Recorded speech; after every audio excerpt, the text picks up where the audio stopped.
Hey guys, today another Ulduar DPS tier list update rankings. So wowhead, I think every week they bring out DPS rankings for phase 2 Ulduar. I usually make a video every 2 weeks about it, about the changes. You can see here the article, I will link it in the video description. We directly hop over to WotLK Logs and I can tell you we have some changes. Funny changes in my opinion, because they don't change the meta or something like this. But what is funny, on the bottom of the list, we have some bad copium for Fury Warrior and Retribution Paladin, maybe even for Feral Druids. You know, it's always a funny topic here. But yeah, they are getting, it seems like, overwhelmed by Frost Mage and Sub-Rogue if we only talk about damage to bosses. In my opinion, damage to bosses is a little bit more important in Ulduar than the damage overall. Why? Because for sure, if you are speedrunning or kind of speedrunning, then the damage overall is for you minimum the same important than the damage to bosses, maybe even more, depends on how you value it. But I would say that, and my videos are not for the top 0.5% of the player base, my videos are for everybody, and I think, or as far as I know, not every guild has every Hartmon down, not every guild has Algolon down, so I think damage to bosses is, I value it a little bit higher than the damage overall, because usually these guilds are not struggling in trash fights or speed, they are usually struggling maybe on getting Hodia down in a certain amount of time, getting Mimiron down and the bots down before the timer is going off and stuff like this. So that's why I value damage to bosses a little bit higher. We see here the list, like I said.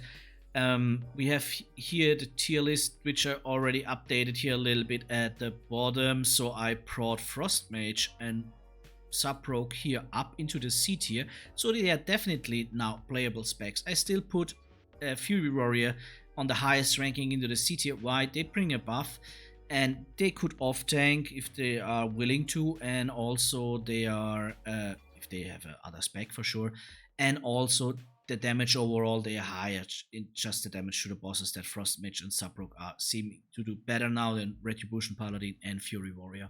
So that's why I still rank Fury Warrior the highest of the C tier, but definitely they made a jump. As you can see, Sub-Rogue and Frost Mage were here 2 weeks ago and exactly the same statistic, only 2 boss fights, and now they are pretty close even to Feral and to Balance Druid, which is crazy. But okay.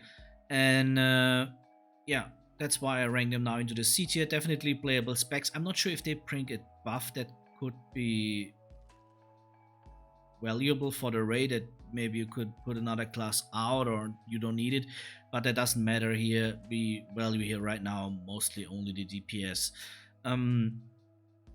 So that's definitely a change, because I think everybody was all the time saying, yeah, you cannot bring Frost Mage, you cannot bring Sub-Rogue.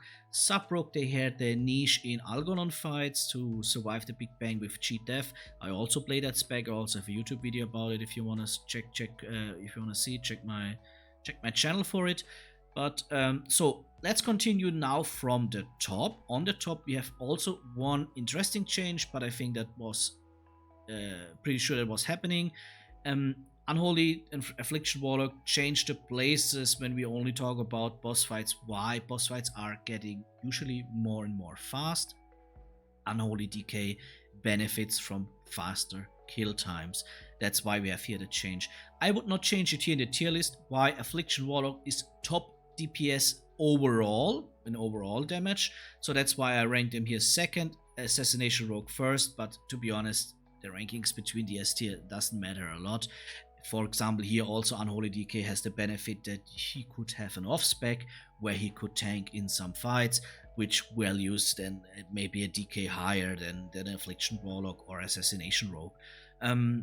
Okay, let's go to more down. Then we have the Fire Mage Combat Rogue Frost DK. Stays the same. And then we have Demo Warlock and Enhancement Shaman. Between Demo Warlock and Enhancement Shaman is, to be honest, already here now a pretty big space. So I would put the Enhancement Shaman down. And after Enhancement Shaman directly follows Arcane Mage, Shadow Priest. We have this here. I already changed. Arcane Mage was here more in the back, so I changed it. Shadow Survival Hunter, Destro Warlock, Elemental Shaman, Survival Hunter, Destro Warlock. Yeah. Okay, that's it. Now you could argue if Balance and Feral Druid should be, because of that step, only into the C tier. Let us look quick in the damage overall. Here's Balance Druid pretty close to the pack, Feral Druid not, so I think I would put Feral. I will put Feral Druid down. So this is the new tier list. No big changes. Interesting changes that Sub-Rogue and Frost Mage make their step into the pack. Yes, we have very low amount of parses, as you can see here. That could mean that only players that are very dedicated to the spec are playing the spec, but also that which is usually benefiting them, but also I have to say usually less people playing a spec means very less theory crafting, which leads usually to less damage overall. So I'm not sure how I should value that here with but you see very less numbers here on Beast Hunter, Sub-Rogue and Frost Mage, but these are definitely interesting changes. Yeah, Feral Druid just don't do good enough anymore to stay in the B tier, because yeah, B tier, think about, we have an Enhancement Shaman in the B tier, we have a Survival Druid in the B tier, and yes, they do better than, they do definitely a step better than a Feral Druid.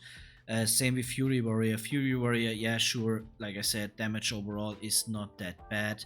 So just again, let us look this up, that damage overall, not only to bosses.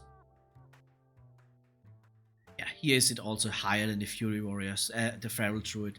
So I think you could change them around here. They also bring the same buff to the raid. They both could have an off spec, another spec where they could tank. So I think Feral Druid and Fury Warrior are high C tier for that. Maybe even super low B tier because of the options that they can bring to the raid with that. Maybe they have another spec. Yeah, Enhancement Shaman falls a little bit off. Unholy DK benefits from the little bit better kill times. We have, I think, yeah, and that the Arcane Mage definitely benefited a little bit from the better kill times, because these are the rankings from 2 weeks ago, and you can see Arcane Mage was at the bottom of the, or more close at the bottom of the B tier. Now it's, when we look for boss fights, now it's like second place behind the Enhancement Shaman on the B tier. So also they benefit from shorter boss fights. I think also Combat Rogue should benefit from shorter boss fights, but here like there is no change. They stay kind of exactly the same. So yeah, definitely specs where it's understandable if they rise by shorter boss fights. Maybe Balance Druid should do the same in the future then.